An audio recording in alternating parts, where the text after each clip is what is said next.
राम राम। आज हम लोग चर्चा करेंगे देवगुरु बृहस्पति की। जैसा कि मैंने नाम लिया देवगुरु, अर्थात यह देवताओं के गुरु हैं। आपको यह जानकर बहुत आश्चर्य होगा कि देवगुरु बृहस्पति दिखावा, आडंबर इसमें विश्वास नहीं करते हैं। वह मानते हैं कि प्रत्येक व्यक्ति को कर्म करना चाहिए। अगर कर्म से समय मिले फिर धर्म, किंतु कर्म सर्वोपरि। जैसे भगवान श्री कृष्ण ने गीता में कहा, कर्मण्येवाधिकारस्ते, अर्थात कर्म करो। पहला कर्तव्य मनुष्य जीवन का वह कर्म होता है।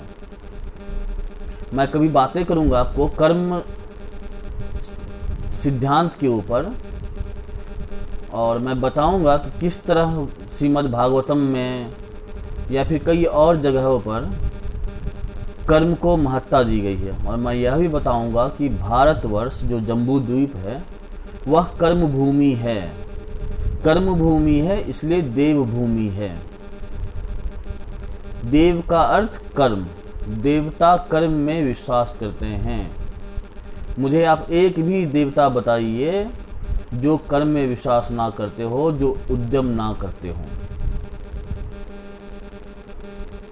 त्वष्टा, जिसे आप आजकल के ज़माने में विश्वकर्मा कहते हैं, वह भी तो उद्यम और कर्म के ही थे।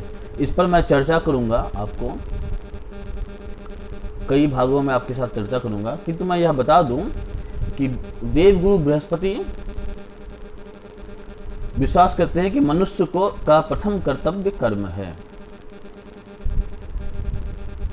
देवगुरु बृहस्पति आपकी कुंडली में आपसे नाराज हैं, या फिर उनका स्थान सही नहीं है, या फिर आप जिस देवगुरु बृहस्पति और आपके लग्न में शत्रुता है, तो उसे जानने का सीधा सा एक सरल उपाय है कि यदि शिखा की जगह की केस उड़ जाती है, अर्थात वहां पर से आदमी टकला हो जाता है शिखा की जगह से, तो निसंदेह आप मान लीजिए कि उनका गुरु उनसे रूठ गया है। पुराने जमाने में कहावत थी कि अगर शिखा पर केस नहीं होता था तो लोग कहते थे कि पैसे वाला हो गया, अर्थात वह गुरु से, धर्म से विरक्त हो गया।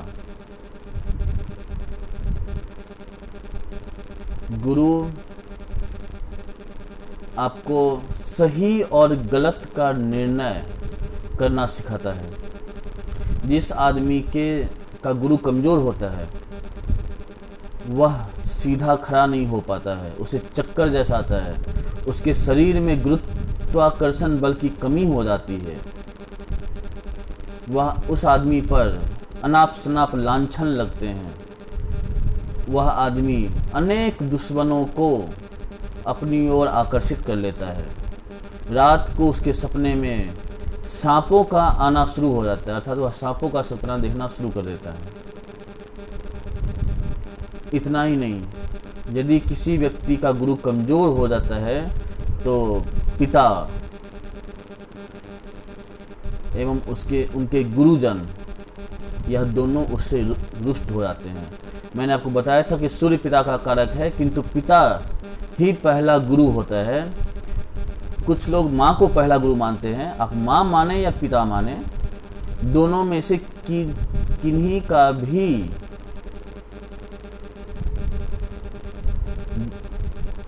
स्थान कमतर नहीं है।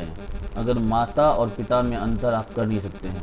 अष्टाध्यायी में महर्षि पाणिनि ने कहा है पितृमातृ, अर्थात जहाँ पिता शब्द होता है वहाँ माता शब्द होता है, और जहाँ माता शब्द होता है वहाँ पिता शब्द का बोध होता है।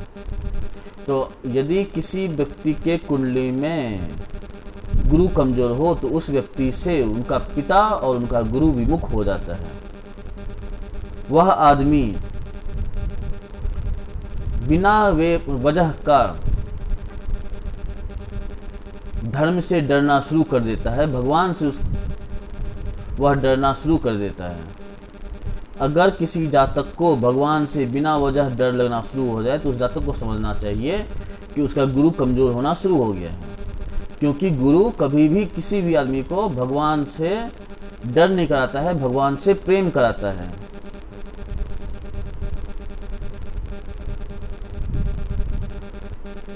तो यदि किसी व्यक्ति का गुरु कमजोर हो जाए तो उस व्यक्ति के ऊपर चोरी का भी लांछन लगता है, जबकि उसने चोरी नहीं किया होता है फिर भी चोरी का लांछन लगता है। तो गुरु को खुश करने का साधारण सा उपाय है कि गुरु को खुश कीजिए, अर्थात आपके जो गुरु हैं, जो इस संसार में गुरु हैं, उनको खुश कीजिए, अपने पिता को खुश कीजिए। पिता और गुरु को खुश करने से आपका गुरु अच्छा हो जाएगा। घर को वास्तु के अनुसार, गुरु की वास्तु के अनुसार ढालिए, अर्थात घर में पीला रंग का प्रयोग अधिक कीजिए, किंतु याद रहे अत्यधिक पीला रंग का प्रयोग करने से मानसिक चिड़चिड़ापन आ सकता है। किंतु जिस परिवार में औरत को माइग्रेन की बीमारी हो, उस परिवार में कम से कम, जिस घर में वह औरत सोती हो उस घर में पीला, जो नींबू का कलर पीला होता है, उस रंग का पीला का व्यवहार करना चाहिए। इससे गुरु मजबूत होगा और माइग्रेन की बीमारी भी ठीक होती है।